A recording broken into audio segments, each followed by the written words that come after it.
தவத்தில் உயர்ந்த அடியார் போலே சிவனின் பக்தன் ராவணன் வந்தான். அவல மனத்துள் அழுந்தி இருந்த தவத்தின் செல்வியை கவர்ந்துமே சென்றான். இராவணன் தனது அண்ணனை வென்று இரக்கமின்றி பறித்த வாகனம் இலங்கை வேந்தனின் புட்பக விமானம் இராமரின் துணைவியை ஏற்றிப் பறந்தது. வான வீதியில் எழுந்த வாகனம் வானப்பாதையில் விரைந்து செல்கையில் வனத்தில் இருந்த பறவைகள் அரசன் வான மார்க்கத்தை மறித்துமே வந்தான். எங்கே செல்வாய் எனது மகளுடன்?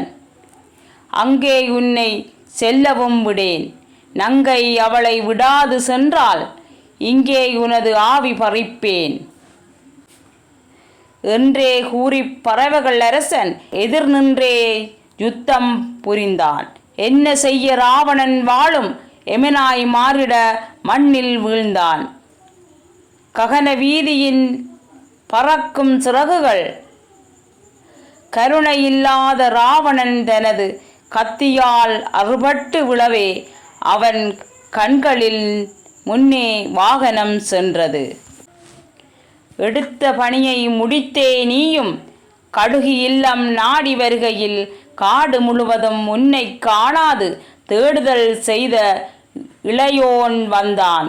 மங்கை தன்னை தனியே விட்டு இங்கே ஏன் வந்தாய் என்றே அங்கு வந்த தம்பியை கேட்டு நங்கை தன்னை காணவும் விரைந்தாய்.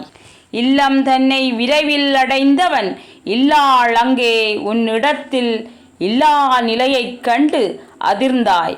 இனியவள் எங்கே என்று துடித்தாய்.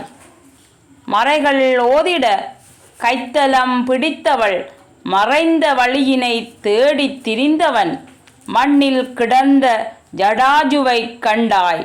மங்கை அடைந்த துயர் அறிந்தாய். மன்னவன் ராவணன் உந்தன் துணையினை அன்னவன் விமானத்தில் ஏற்றிக்கொண்டு தென்திசை நோக்கிச் சென்றான் என்றே கூறி ஆவி துறந்தான். தந்தைக்கு நிகராய் அன்பினை தந்தவனை தளராது போராடி மண்ணில் விழுந்தவனை தந்தையாய் ஏற்று இறுதிக் கடனை தர்ம வழிப்படி செய்து முடித்தாய்.